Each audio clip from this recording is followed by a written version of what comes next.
రాజన్న సిరిసిల్ల జిల్లా police parade గ్రౌండ్లో స్వాతంత్ర్య దినోత్సవ వేడుకల సందర్భంగా వివిధ ప్రభుత్వ శాఖల ఆధ్వర్యంలో ఏర్పాటు చేసిన శకటాల ప్రదర్శన అలరించింది. దేశభక్తి, జాతీయ సమైక్యతతో పాటు ప్రభుత్వ సంక్షేమ పథకాలు, అభివృద్ధి కార్యక్రమాలను ఈ శకటాలు ప్రదర్శించాయి. ఆకట్టుకునేలా సాగిన ఈ ప్రదర్శనను ప్రజలు, అధికారులు ఆసక్తిగా తిలకించారు. జిల్లా ఫిషరీస్ విభాగం వారందరికీ స్వాగతం, సుస్వాగతం. జిల్లా మత్స్యశాఖకు సంబంధించిన శకటం వాటికి శ్రీహరి గారి తెలంగాణ రాష్ట్ర పశుసంవర్ధక శాఖ, డైరీ డెవలప్మెంట్, క్రీడలు, యోజన మరియు మత్స్యశాఖ మంత్రివర్యులు, అలాగే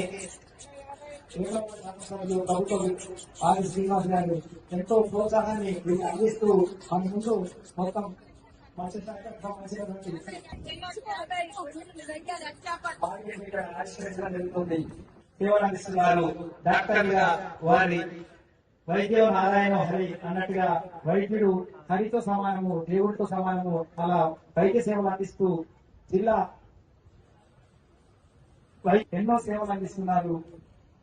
వారందరూ వైద్య మరియు ఆరోగ్య శాఖ ప్రగతి రథం, భ్రూణ హత్యలు ఆపేద్దాం, గర్భస్థ పూర్వ మరియు గర్భస్థ పిండ అలాగే సిపిఆర్, ప్రాణాలు కాపాడేటువంటి ప్రథమ సహాయం సమయానికి సిపిఆర్ ద్వారా వారిని కాపాడడానికి ఎంతో మందిని అవేర్నెస్ 102 అమ్మ ఒడి, అలాగే అంబులెన్స్ ద్వారా సేవలు అందిస్తున్నారు. అలాగే 108 ద్వారా 102 ద్వారా సేవలు అందిస్తూ ముందుకు సాగుతుంది. జిల్లా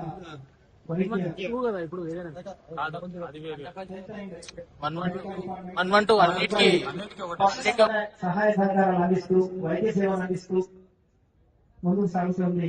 జిల్లా పశు వైద్య మరియు పశు సంవర్ధక శాఖ వెటర్నరీ డాక్టర్గా వెటర్నరీ విభాగంలో పనిచేస్తూ ఆ మూగ జీవాలకు సేవ చేస్తూ ఆ సేవలు తరిస్తున్నారు. వెటర్నరీకి సంబంధించినటువంటి డిపార్ట్మెంట్ ఉద్యోగులందరూ గ్రామ గ్రామాన తిరుగుతూ పల్లెపల్లెన వారు సేవలు అందిస్తున్నారు. వారందరికీ స్వాగతం. మనుషులకే కాదు, సంచార పశు వైద్యశాల ద్వారా గ్రామ గ్రామాన సంచార పశు వైద్యశాల ద్వారా సేవలు అందిస్తున్నారు. నేటి దూడలు రేపటి గోడకి సంబంధించినటువంటి మనకు ఇక్కడ దూడలు గమనించవచ్చు. అలాగే గొర్రెలు, మేకలు వీటి పెంపకం ద్వారా ఉపాధి పొందడానికి అవకాశాలను ఎప్పటికప్పుడు వివరిస్తూ మొబైల్ వెటర్నరీ ట్రైనింగ్ సెంటర్లో ప్రభుత్వ పాఠశాలల మరియు రెసిడెన్షియల్ కళాశాలల విద్యార్థులకు యూనిఫామ్ స్టిచ్చింగ్ సశక్తి సంఘాలకు అప్పగించడం జరిగింది.